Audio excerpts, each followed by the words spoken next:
Well, good morning, everyone. Day 3 of rain at the end of July, which is just truly a remarkable thing. So this is normally where I tell you to grab your coffee or your cup of tea, but today I am going to tell you to don your rain jacket and put on a pair of wellies, and we're going to walk around out in the rain.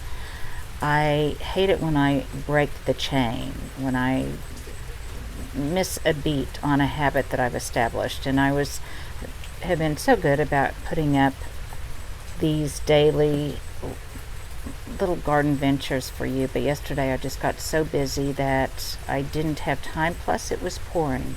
So I'm going to remedy that today.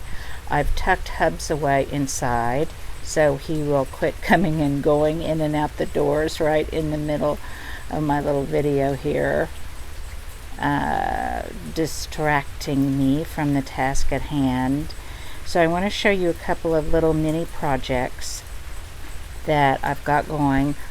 I rooted a bunch of coleus from the back, and I just stuck it in some water and it rooted very easily, and now I am tucking it into different pots around the garden so that later in the summer I'll get that beautiful jolt of gold yellow. So I put some in these couple of pots by the door. Put some in with this pot with the soft caress mahonia. You can kind of see it hiding back there underneath the foliage. So let me see if I can dodge some raindrops and give you a little walkabout. All of the topiary are just thrilled, as are the cypress, really everything, including this gardener, to have this kind of rain during what is historically our hottest, driest part of the year. And I don't know if it's because of the hurricane down in the Gulf. And by the way, we're thinking of all of you who may be experiencing flash flooding or flooded basements or bridges washing out. Mother Nature gives and she takes and she gives. But right now, let me just say that I'm enjoying this rain immensely. And it's fun to take a walk in the rain periodically. So things really were pretty green before, but this is going to up the verdant factor, the lush and green verdant factor, big time. And I want to point out a couple of things that I'm kind of proud of. I had a number of bulbs that were out on my string lights, and I'll put a link below to what string lights these are, but we replaced those bulbs. So especially on a rainy day, it's kind of nice to look out and see them illuminating the dark skies. A very subtle change, but one that has really been very much appreciated when I look outside from our mom and dad chairs right inside the secondary porch off of the bistro. And I just moved a chair over here, one of the two that typically sits out and floats in the middle of the yard. And I moved it over here to in front of the studio on this tiny little patio, and it makes the nicest little vignette. Sometimes subtle changes can be major when they really improve the quality of your life.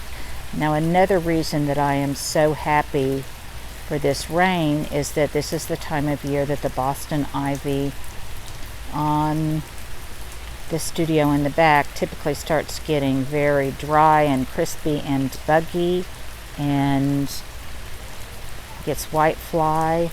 But this will really green it up, and I am hoping make it so lush and beautiful once the leaves begin to turn in the fall, because it is spectacular in the fall. when it turns those traditional falls of color, purples and reds. And then I want to show you another reason that I am allowing it to grow up the trunk of this redbud tree. Look at all the berries on there.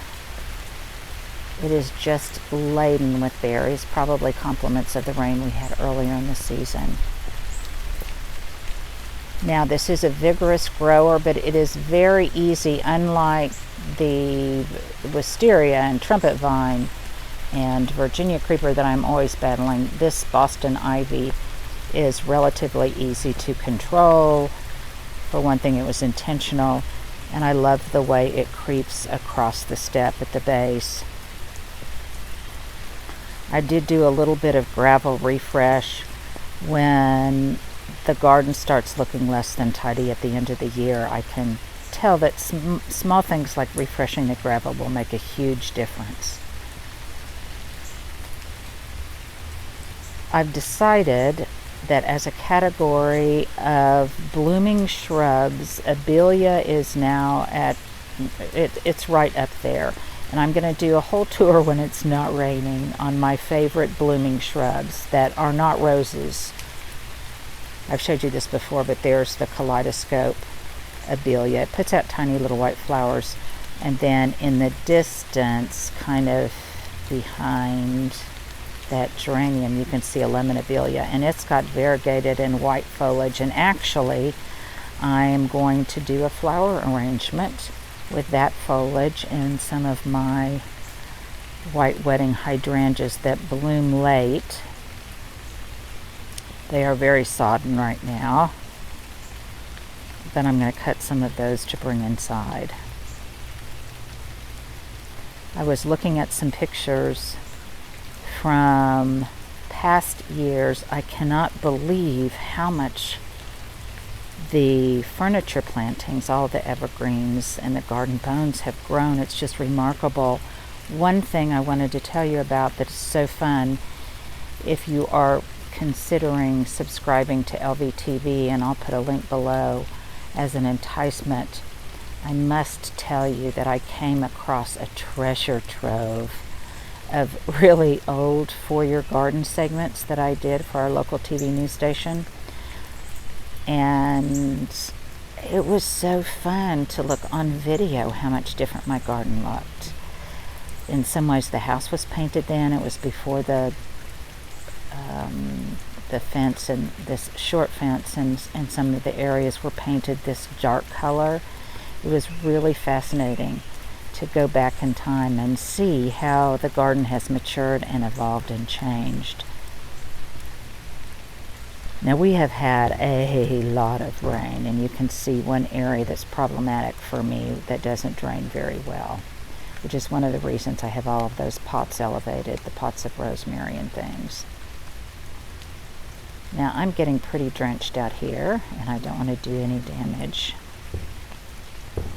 to my camera, so I think I'm going to leave it at that and go inside. But isn't it fun to take a walk in the rain? Jean Kelly and Debbie Reynolds approved. And this is the area that I've been trying to get to for I don't know how long. This kind of deep abyss underneath this ruby and gold Weigela, another of my favorite blooming shrubs. And I'm going to tackle that, but I need to wait until it is a little bit drier, and until I have all of my things on my to-do list for LVTV crossed off. I do hope you guys will consider joining. It was so fun for me to look at all of the subscribers so far, and I see so many of your familiar names, and I hope that I can count on your voices to contribute your wealth of knowledge and your personalities and love of gardening to our little community. The Facebook group is already off to a raucous start. It's just for LVTV insiders only.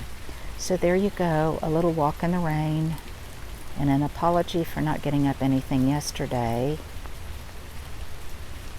But it's very romantic, very nice, and very much a divergence from our normal late July temperatures. Have a great day, everyone.